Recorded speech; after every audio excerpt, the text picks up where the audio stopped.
Children, please be quiet. I'm trying to read.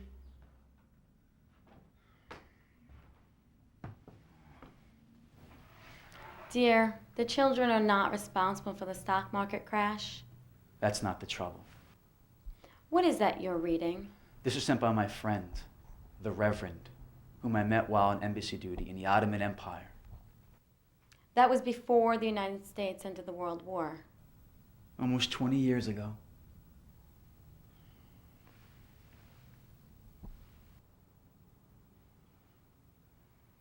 Is it a Bible? No.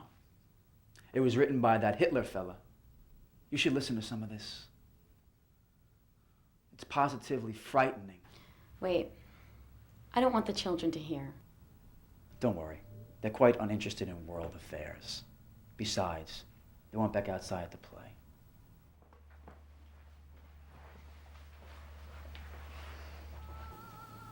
So that's why Dad's been in such a foul mode. Who was that guy? Hitler. Why does he hate people? All I learned is he was just elected president of Germany. So they do have a president? Just like we had Mr. Franklin Roosevelt. Nobody's scared of him. They're not like us. We have life, liberty, and happiness. They don't. Not anymore. But we're in America. That's in Germany. What Hitler is saying reminds Daddy of something he saw back in 1915 when he was in the army. Soldiers are brave. They know they may be killed. These were women and children that died. Were they bombed by accident? No. They were murdered by the thousand. This is Dad's from when he was an army captain.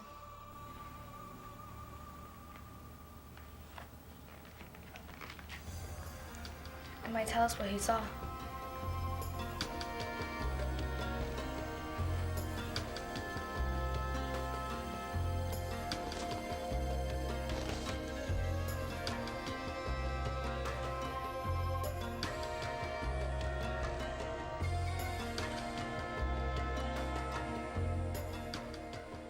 By late 1915, it had been a year and a half since the murder of the Archduke provided the spark causing the World War. Officially still neutral, the United States supplied the Allies with weapons while maintaining a tense diplomacy with the Central Powers. Assigned to protect American diplomats stationed in the Ottoman Empire, I would come to learn of the 20th century's first genocide. A secret which still to this day remains unknown to most of the world. Certainly, Reverend. American neutrality will end if Germans resume submarine warfare. Captain, one Lusitania tragedy is too many. But next year's election, Wilson will want to say he stayed out of that terrible war. Which you can imagine for me is an unpopular position. Oh, I'm sure you were happy when Teddy Roosevelt was president. Yes, but unfortunately I couldn't vote yet. I wish I were young enough to say the same thing. There are 2 million Armenians, mostly Christian, in the Ottoman Empire, making them second-class subjects. Sadly, like many of our southern Negroes have been. But our Negroes are U.S. citizens, and by law should have the same rights. Armenians are ethnic and religious outcasts.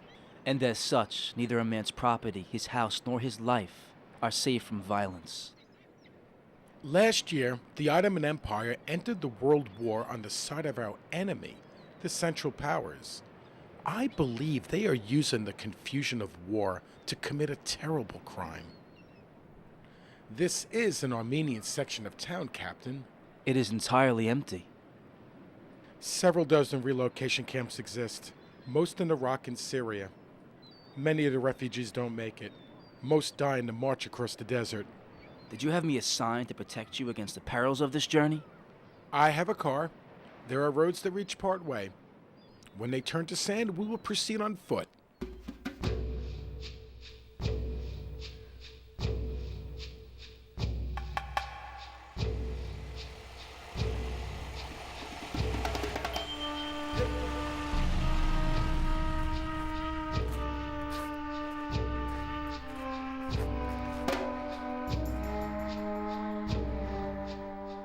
According to the Reverend, there was a systematic attempt in place to destroy the Armenian population of the Ottoman Empire.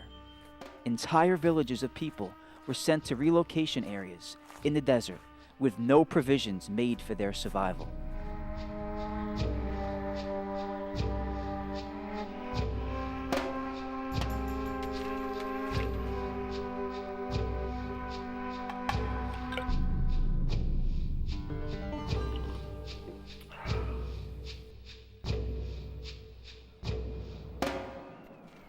I'm sorry, Captain. I've wasted your time and gotten us lost.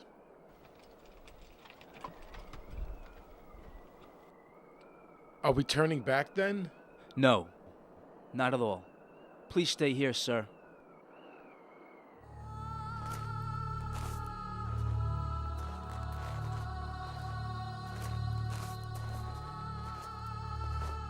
Reverend, come quickly. May God have mercy.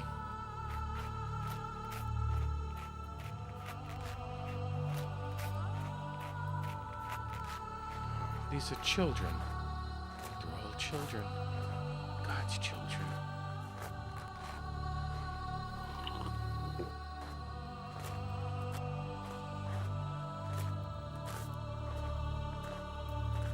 Captain, please, I need your help. Captain, please, your canteen. These children need water. No. That's how we stay alive long enough to get back. They will die out here, all of them. No more water, sir. It's only for you and for me. My God, did Daddy shoot the Reverend? I don't know. It just stops and jumps around and doesn't make sense again until he's back in the World War.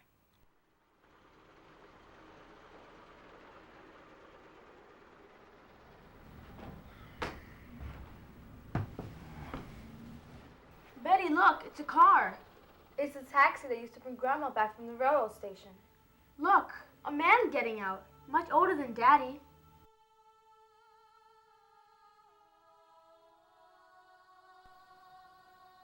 I not only fear for us, but for children of other villages, many who have been taken away, marched into the desert, and left to die.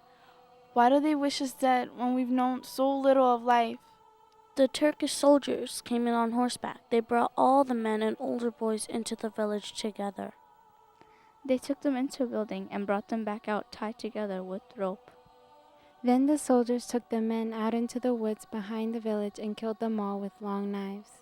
The Turks led the women and children away from our homes. Many women with babies and older women who couldn't walk very far were killed. The babies were killed too, held up for all to see on the tips of their rifle bayonets. Many of us who could walk faster were told to leave, younger brothers and sisters behind, so that we may live. But most of us know that we won't live very much longer. Do you think that nice man, the Reverend, will be able to save us?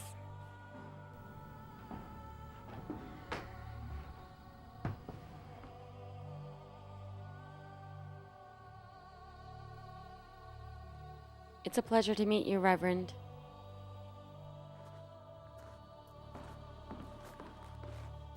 I returned to my church after we discovered the horrors in the desert. But I was unable to save the children I had been hiding. Sometime later, I risked making the trip to the desert, this time alone, and learned the fate of those poor children who had trusted me with their lives.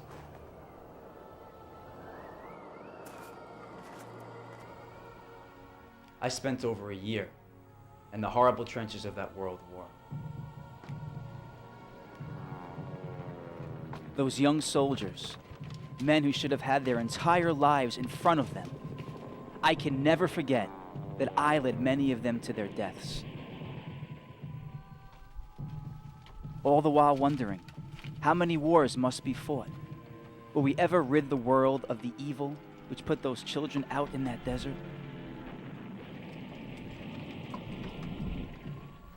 When I finally returned home to my wife, I prayed that it would never happen again.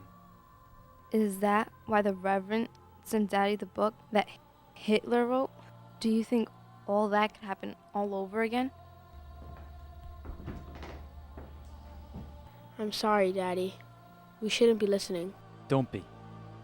Children of someone I want you to meet, a man whose story must be told. I believe that unimaginable future events will happen, as described by the madman who wrote that book.